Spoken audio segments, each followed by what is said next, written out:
నమస్తే. తెలంగాణ అంటే బీజేపీకి మోదీకి ఎప్పుడూ కంటగింపే. రాష్ట్ర ఏర్పాటుని అర్థం చేసుకోలేని మూర్ఖత్వం వారిది. 10 ఏళ్లుగా తెలంగాణకు చేయని అన్యాయం లేదు, ఎగ్గొట్టని హామీ లేదు. అయినా సరే కేసీఆర్ సంక్షేమ పాలనలో దేశంలోని అగ్రగామిగా ఎదిగిన తెలంగాణపై వారికి పగ తగ్గలేదు.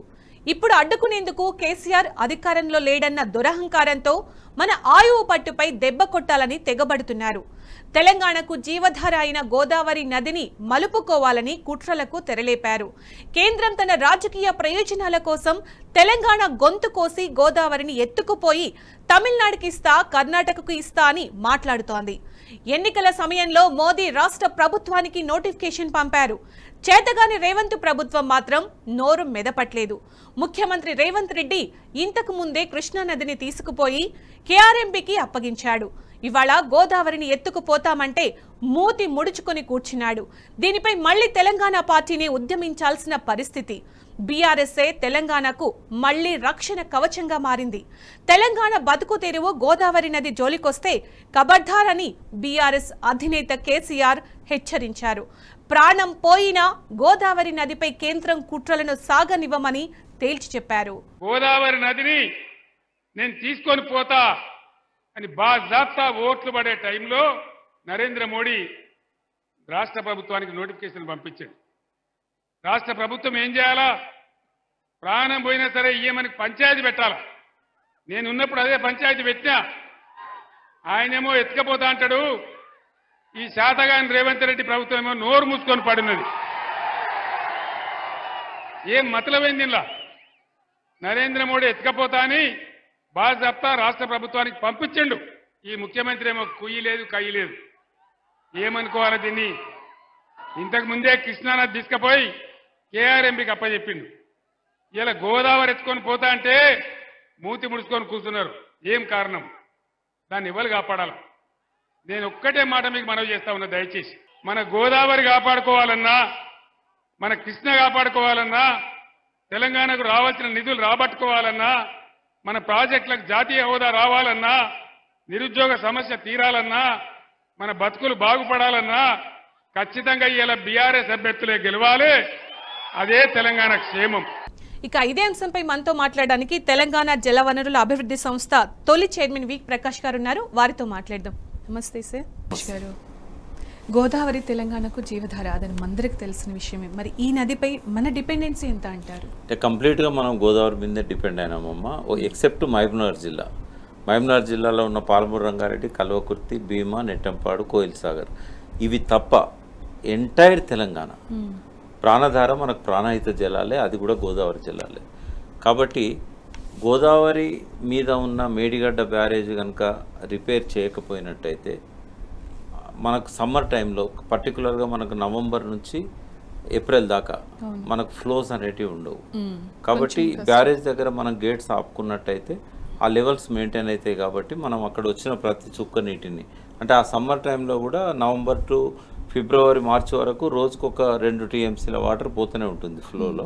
తర్వాత మనకు ఒక 1/2 TMC అట్లా పోతుంటుంది. ఈవెన్ మేలో కూడా జూన్ వర్షాకాలం ప్రారంభమయ్యేదాకా గోదావరి ఎప్పుడు ఎండిపోదు. ఆ నీళ్ళని ట్యాప్ చేస్తే ఏమైందంటే మనం యాసంగి పంటలు కాపాడుకోగలుగుతాం.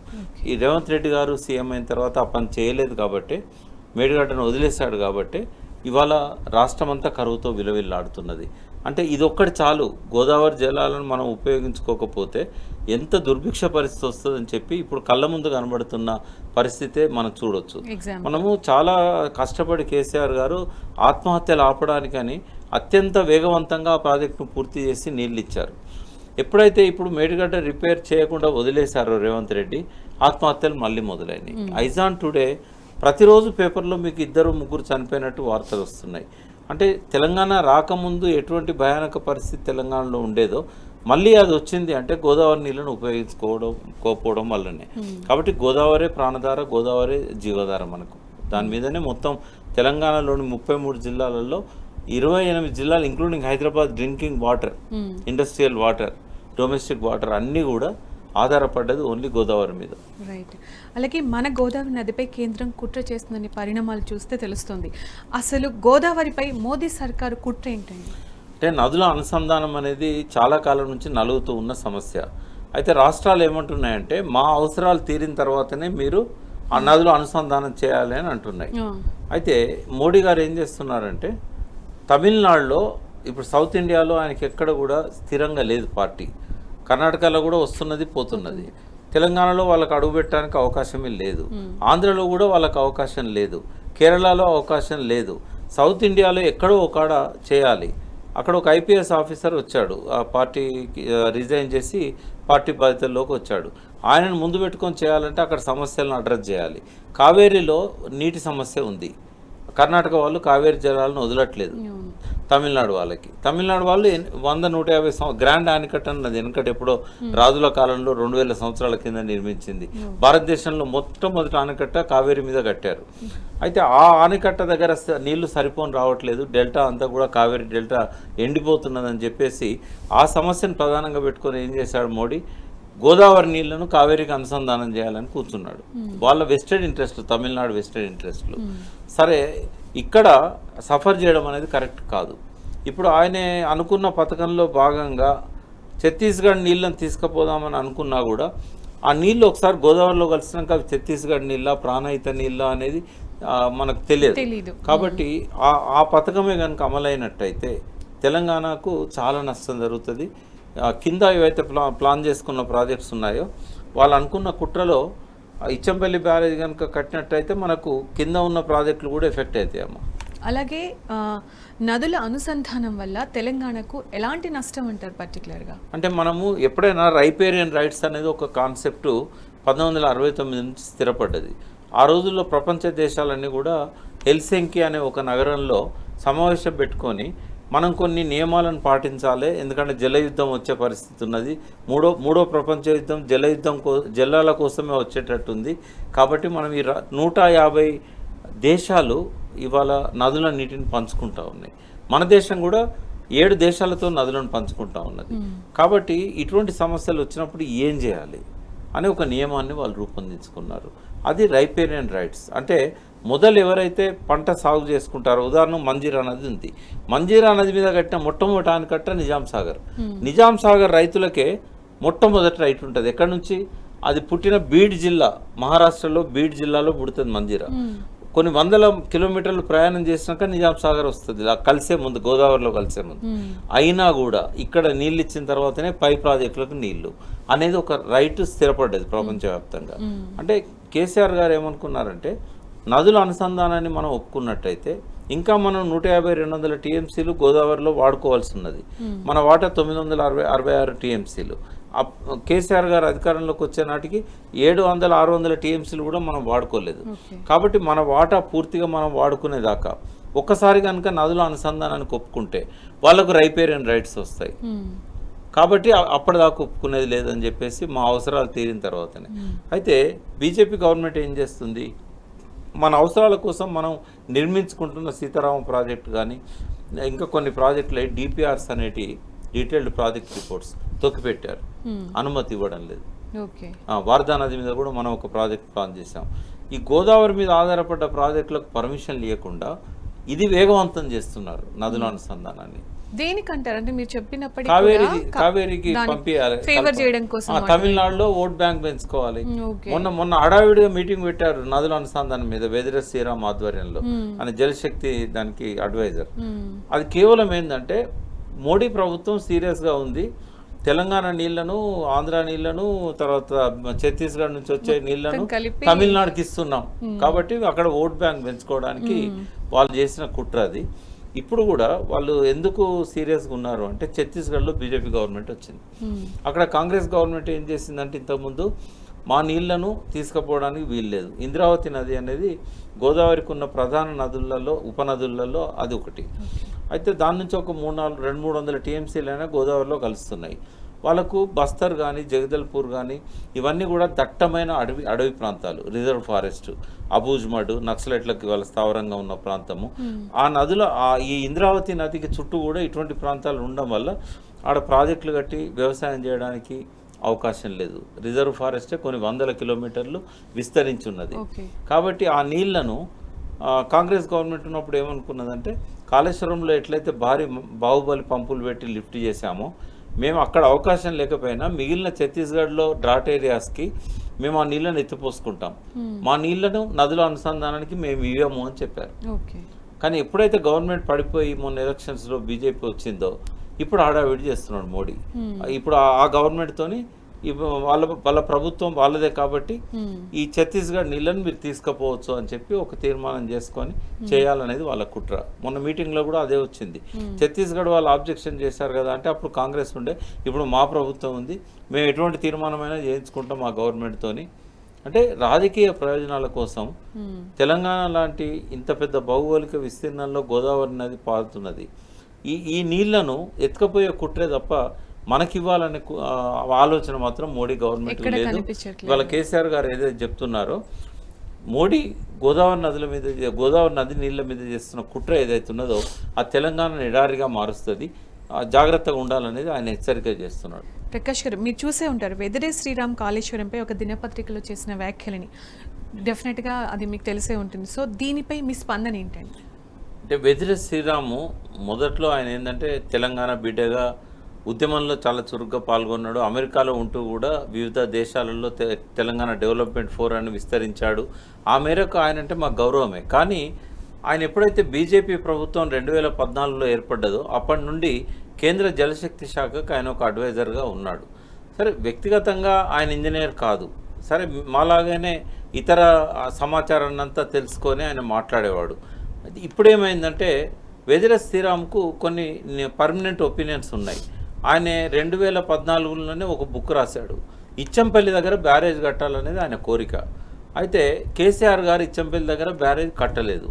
ఆయనకు ఆ కోపం ఉంది వ్యక్తిగతంగా. నేను ప్రతిపాదించిన ఇచ్చంపల్లి బ్యారేజీని కేంద్రంలో ఉన్న మోడీ ప్రభుత్వంలో ఉన్న పెద్దలంతా ఒప్పుకున్నారు, కానీ కేసీఆర్ ఒప్పుకోవట్లేదు. ఆయన దాని బదులు మేడిగడ్డ దగ్గర కట్టాడు, కింద సమ్మక్క బ్యారేజ్ కట్టాడు, ఇచ్చంపల్లి కట్టలేదన్నది వ్యక్తిగతంగా ఆయనకు ఒక కోపం అయితే ఉంది. ఇప్పుడేంటంటే నదులు అనుసంధానం చేసి ఇచ్చంపల్లి దగ్గర బ్యారేజ్ కట్టాలి, ఆ క్రెడిబిలిటీ ఆయనకు రావాలి, ఆ నీళ్ళని తీసుకుపోవాలి. ఈ గోదావరి నీళ్ళని మాయం చేసే కుట్రలో పాత్రధారుడు అవుతున్నాడు వెదిరే శ్రీరామ్.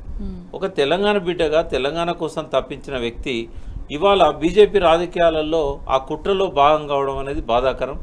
ఇవాళ ఒక పత్రికను ఆధారం చేసుకొని, అది కూడా తెలంగాణ పైన ఎప్పుడు విషం గక్కే పత్రిక, ఆ పత్రికను ఆధారంగా చేసుకొని ఆయన ఏం చేశాడంటే ఆర్టికల్స్ లాగా మొదలుపెట్టాడు. ఈరోజు స్టార్ట్ చేశారు కాళేశ్వరం కహాని అనే పేరుతోని.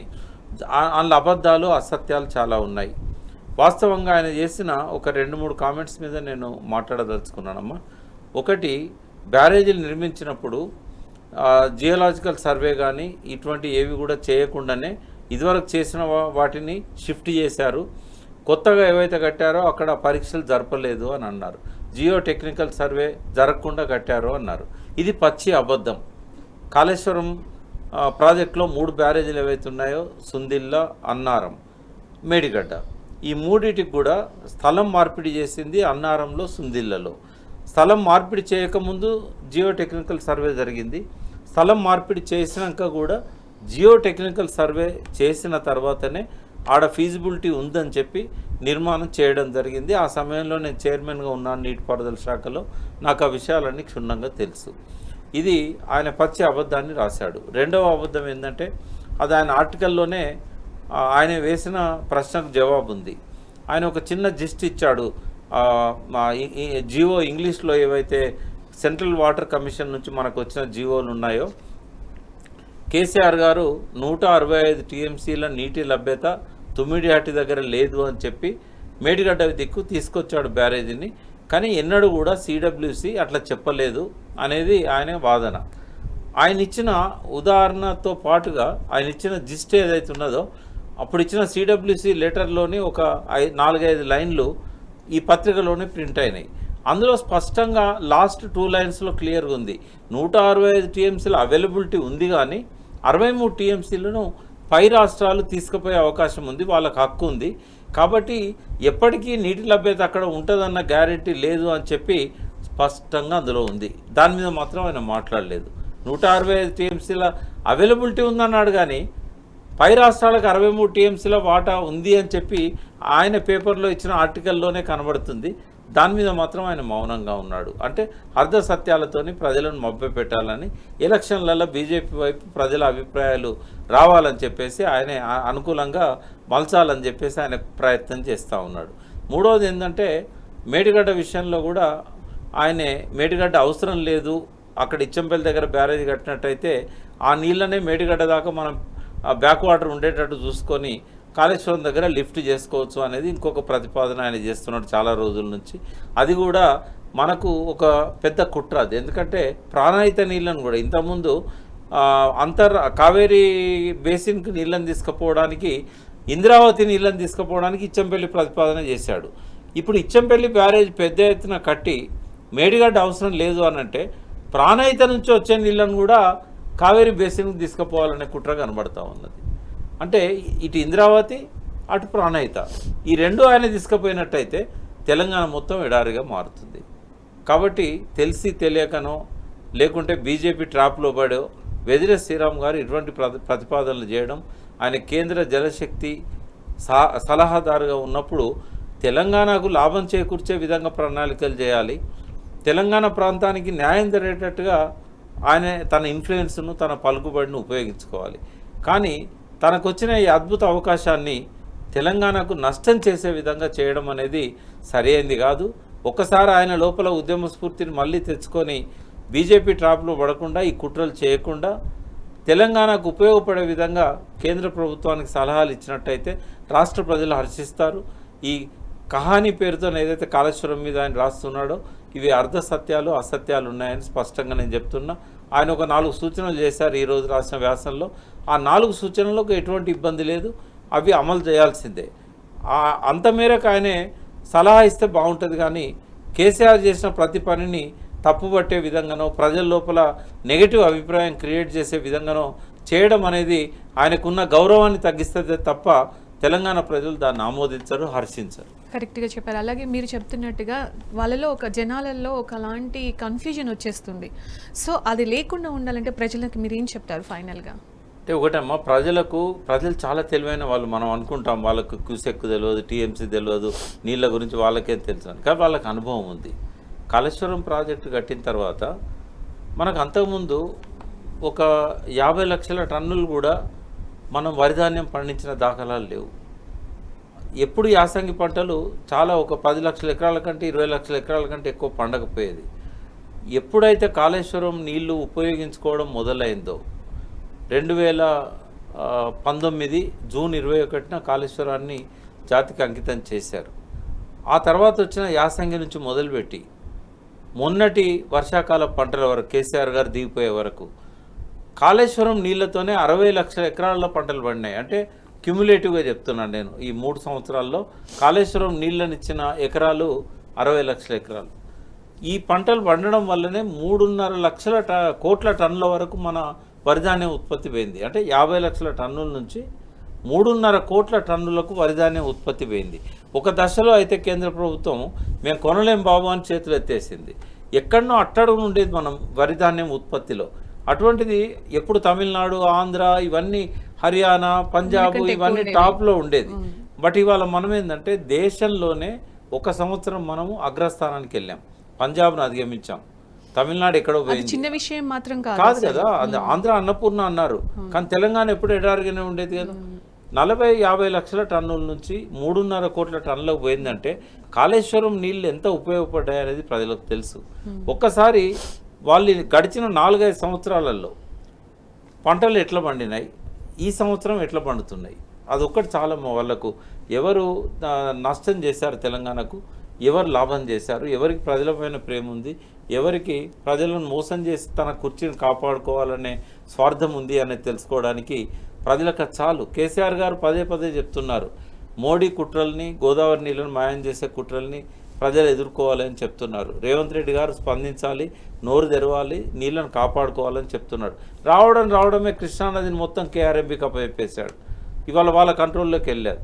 పోయిన అసెంబ్లీ ఎలక్షన్లప్పుడు నాగార్జున సాగర్ మీదకి పోలీసులు వచ్చేసి ఆంధ్ర సైడ్ నుంచి బలవంతంగా కుడికాలు తలుపులు తెరిచి నీళ్ళని తీసుకుపోయిళ్ళు. ఇప్పటి వరకు కూడా ఆ పోలీస్ ఫోర్స్ను విడ్రా చేసుకోవడం లేదు. రేవంత్ రెడ్డి ఆ విషయంలో పట్టించుకోవడం లేదు. రెండవది నిన్న మొన్నటి వరకు కూడా శ్రీశైలం బ్యాక్ వాటర్ని ఎత్తుకుపోయారు, దాని మీద కూడా ఆయన స్పందించడం లేదు. అంటే ఇవాళ నల్గొండ మళ్ళీ ఎడారిగా మారబోతున్నది.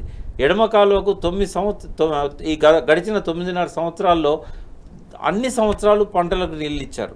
ఇవాళ మొదటిసారిగా ఉత్తమ్ కుమార్ రెడ్డి ఆ జిల్లా మంత్రిగా ఉండి కూడా నీళ్ళు ఇవ్వలేని పరిస్థితి ఎందుకు వచ్చింది అంటే రేవంత్ రెడ్డి కృష్ణానది విషయంలో ఆయన పట్టించుకోకపోవడం, నీళ్లను జలచౌర్యం చేస్తున్నా కూడా మెదలకుండా ఉండడం, రాయలసీమ ఎత్తిపోతల పనులు అర్ధరాత్రి లైట్ పెట్టుకొని పనులు చేస్తున్నా కూడా దాని మీద స్టే ఉన్నా కూడా ఆయన దాన్ని పట్టించుకోకపోవడం. కాబట్టి 9.5 సంవత్సరాల్లో ఎట్లయితే విధ్వంసం నుంచి పునర్నిర్మాణం వైపు కేసీఆర్ గారు ప్రయత్నించారో కేవలం 4.5 నెలల్లో మళ్ళీ పరిస్థితిని మొదటికి తెచ్చారు. మళ్ళీ కరెంటు కోతలు, మళ్ళీ జలచౌర్యం, కృష్ణానది నీటి మళ్లింపు, ఇవన్నీ చూస్తున్నప్పుడు ఏంటంటే ప్రజలు ఆలోచించాలి. ప్రజలు విఘ్నులు. ఏ పార్టీ వాళ్లకు ప్రయోజనాలను కాపాడుతుంది, ఏ పార్టీ వాళ్ళకు నష్టం చేస్తున్నది, ప్రజలు దాన్ని గమనించి వాళ్ళు రేపు రాబోయే మే 13 ఎన్నికల్లో కనుక మంచి నిర్ణయం తీసుకున్నట్టయితే మెడలు వంచి మన హక్కులను కాపాడుకోవడానికి ఒక అవకాశం ఏర్పడుతుంది. చాలా మంచిగా చెప్పారు సార్, మంచి పాయింట్స్ చెప్పారు. గోదావరి నదిపై మోదీ సర్కార్ కుట్రలకు సంబంధించిన స్పష్టమైన విశ్లేషణ ఇచ్చారు. Thank you so much. So ఇది వాళ్ళ గోదావరి నదిపై కుట్రలకు సంబంధించిన స్పెషల్ డిస్కషన్. నమస్తే.